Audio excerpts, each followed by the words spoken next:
Magandang araw po, welcome po sa aking channel, Log9 TV. Patalasasan po, meron po ba kayong mga properties na napapabayaan or non-performing assets?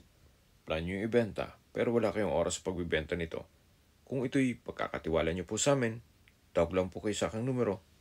Usap po tayo, gawan ko po ng video for free. Yes, libre po, wala po kayong babayaran. Tutulungan pa namin kayong mabenta ang inyong property. Kami na po bahala sa marketing, sa boosting or paid ads.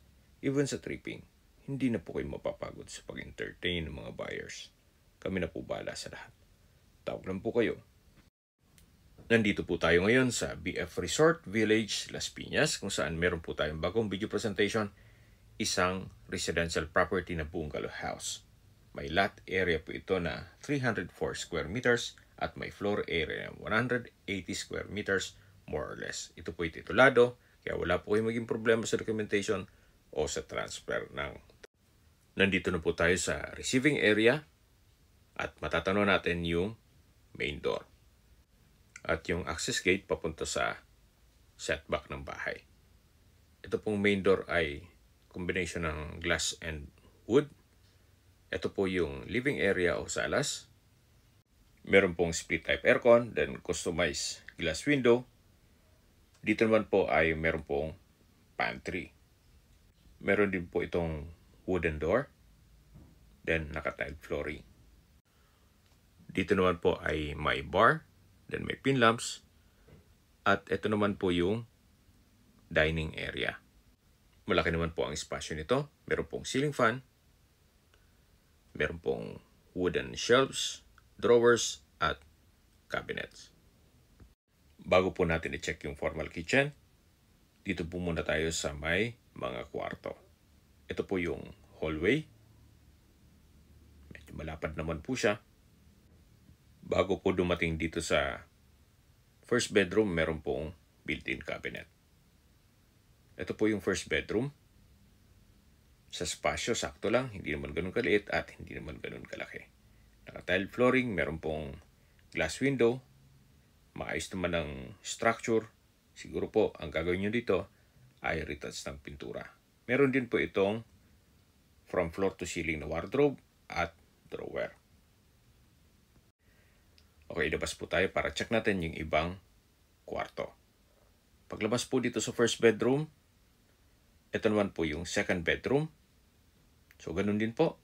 Sa spasyo, malaki din siya. May split type aircon, may dalawang glass window. Meron din pong wardrobe and drawer. Sa structure, maayos po. Pintura lang din po ang gagawin dito. So, ito po yung pangalawang kwarto. Then, dito po sa gitna ng first and second bedroom ay meron pong common toilet and bath. Maayos naman po ang toilet fixtures nito. Ito po ay naka-tile bathroom wall, may bathroom window, hot and cold shower. At malaki naman po ang espasyo nito. Okay, labas po tayo. Yan po yung first and second bedroom at ito naman po yung master's bedroom. Naka-solid wood door, meron pong glass window, may split type aircon. Hindi ko lang po sigurado kung gumagana yan. Meron din pong wardrobe and drawer, may dresser. Then dito po ay malaki pa ang espasyo. Hanggang dito po meron pong wardrobe. Dito naman po sa structure maayos pa. Siguro kung may papagawa kayo dito ay retouch na rin po ng pintura. Mas maaliwalas po kung puti na lang lahat. So ito po yung master's bedroom. At meron din po itong sariling toilet and bath. Dito po sa toilet and bath ay maayos din ang toilet fixtures, naka-tile bathroom wall, may bathroom window, hot and cold shower, may water closet with bidet, then bathroom sink. Kung hindi naman po ganun kaselan, pwede pa naman po itong tile bathroom wall. So ito po yung toilet and bath dito sa master's bedroom. Labas po tayo. Ito po ulit yung hallway. Then matatanaw natin yung dalawang kwarto at yung common toilet and bath na kung saan na-present ko na yan kanina. So ito po yung hallway, then yung main door, at ito po yung dining area. Meron pong display cabinet at drawers. Dito naman po ay may maliit na kwarto. Naka-tile flooring, may malaking sliding glass window with security grill. Okay pa naman ang ceiling, sa pintura medyo kupas na. Pwede po itong gawing office o study room o di kaya ay maid's room. So lipat na po tayo dito sa kitchen.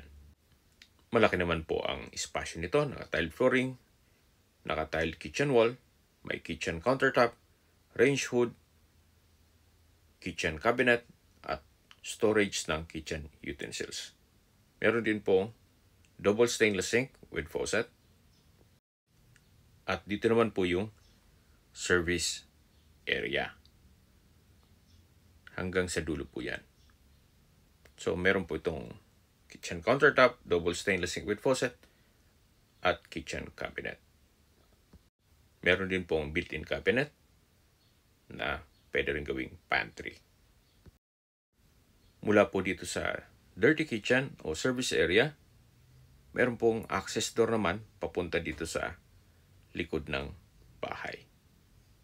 Actually, galing tayo dito kanina. Meron din pong steel gate. Dito po sa likod ay malaki pa po ang espasyo. Pwede po itong gawing laundry area. Then dito naman ay stock room.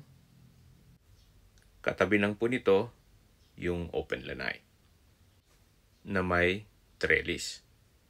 Then may bar at meron din pong restroom.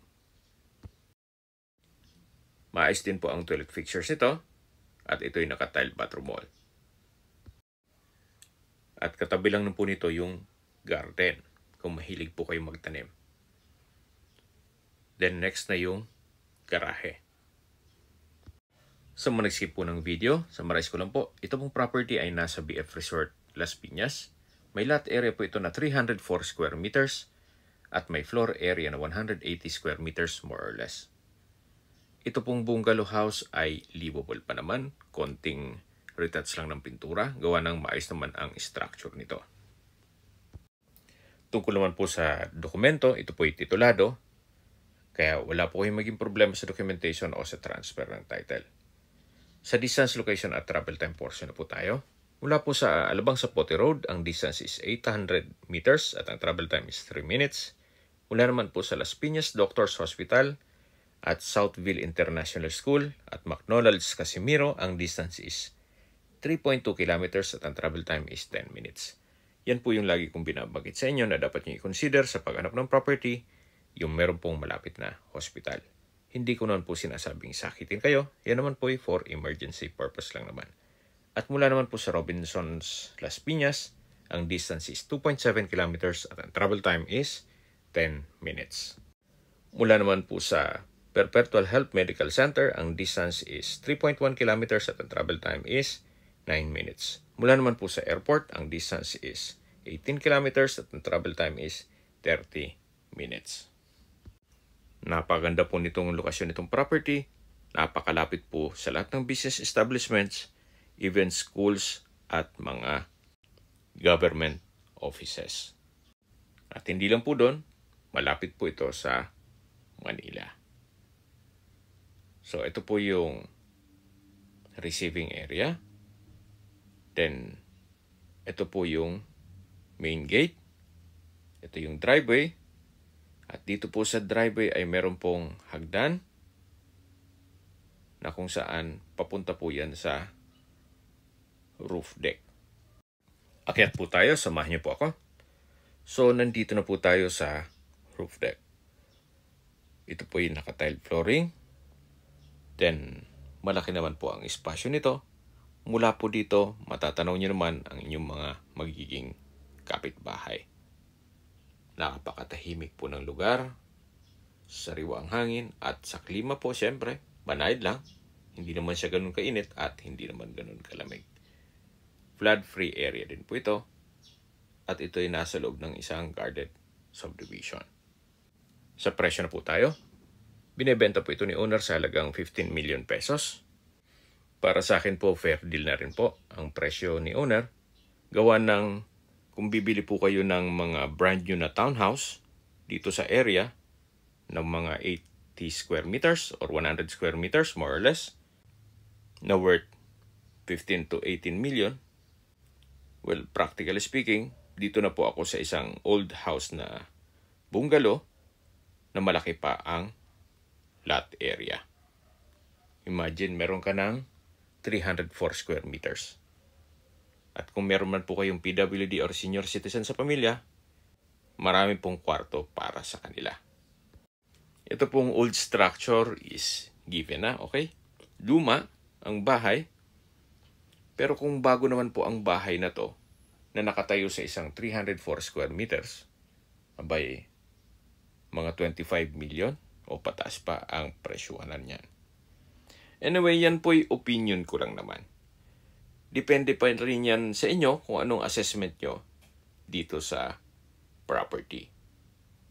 Pero base sa aking mga nakikita o nabablog, kung hindi naman po ganun kaselan,